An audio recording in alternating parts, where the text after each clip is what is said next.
Well, we have with us Bishop Derek Fernandes from the Belgaum Diocese. Bishop Fernandes, thank you very much for speaking to India today.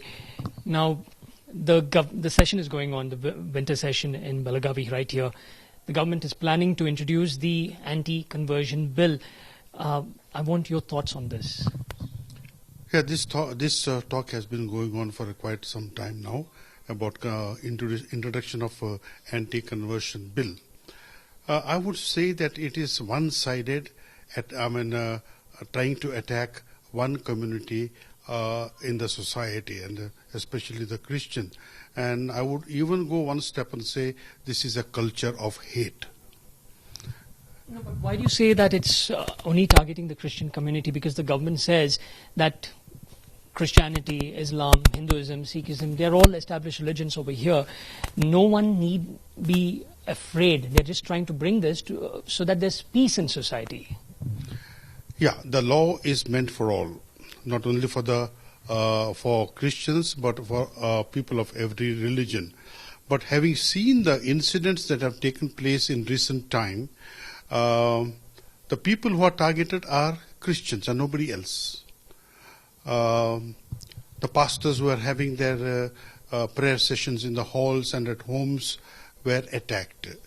And in some places, even in the church, they have entered when the prayers were going on in Hubli, for example, they were singing their own bhajans, etc. So this is not called for. We require a culture of love by which we can live as brothers and sisters, and not this kind of laws which would segregate each one of us. I also want to talk about what they are planning to do, because from our sources they say that they might copy what other states have already brought in. And when you're talking about allurement, because they have been saying that they have no issue when someone converts from one religion to another. Their major issue is that conversion should not take place because of or due to inducement.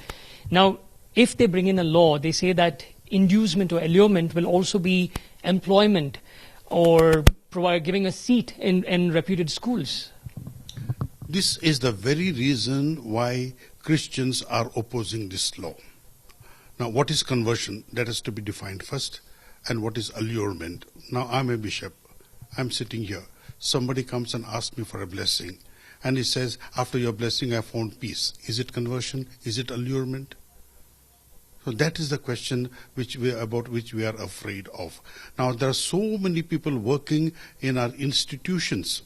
Now, you spoke about the UP model. And these people have been taken only to be helped and freely appointed without any curtailment or inducement. Now, can you call it an inducement in the sense that we have employed them to be converted? Now, the church has been running for 2,000 years in India, right from the time of St. Thomas in the year 52. And we have been having contact with different type of people for a very, very, very long time.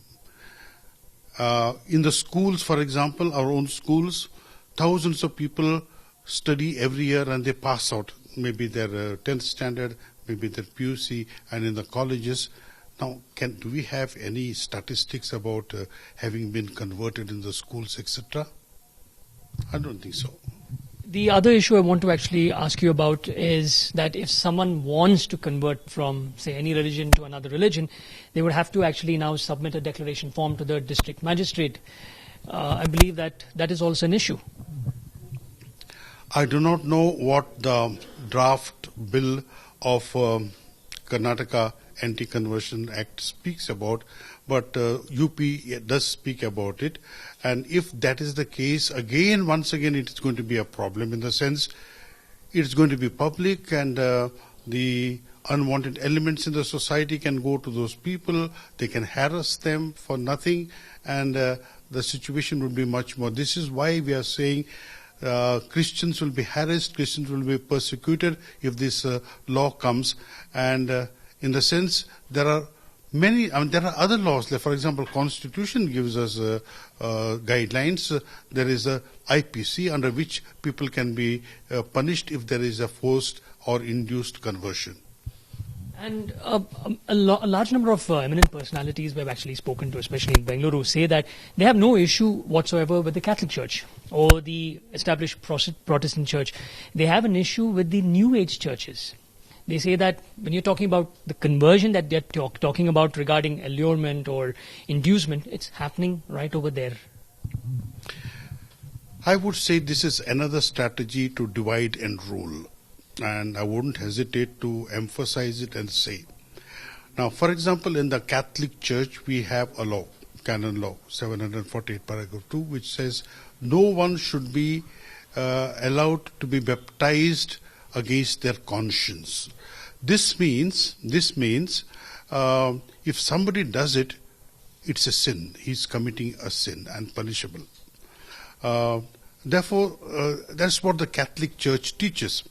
Recently, now to answer your question, recently I had a meeting with pastors, rather the authorities of Anglican Church, Methodist Church, and also some of the pastors whom I told, this is my belief, the Catholic belief, what is your belief? They also said the same thing. Forced conversion is a sin.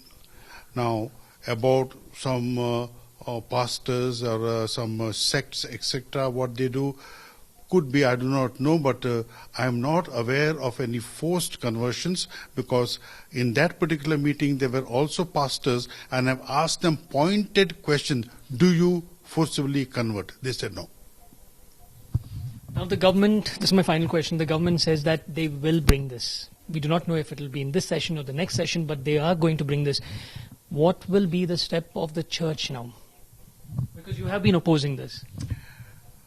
See, the church has been persecuted right from the beginning. Even during the time of Jesus Christ.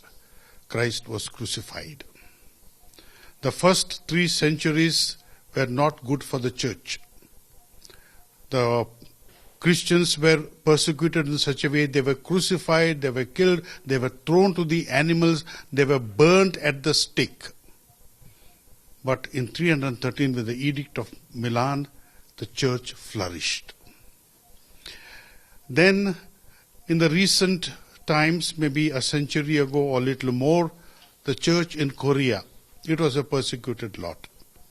And once the persecution was over, the church flowered and it flourished.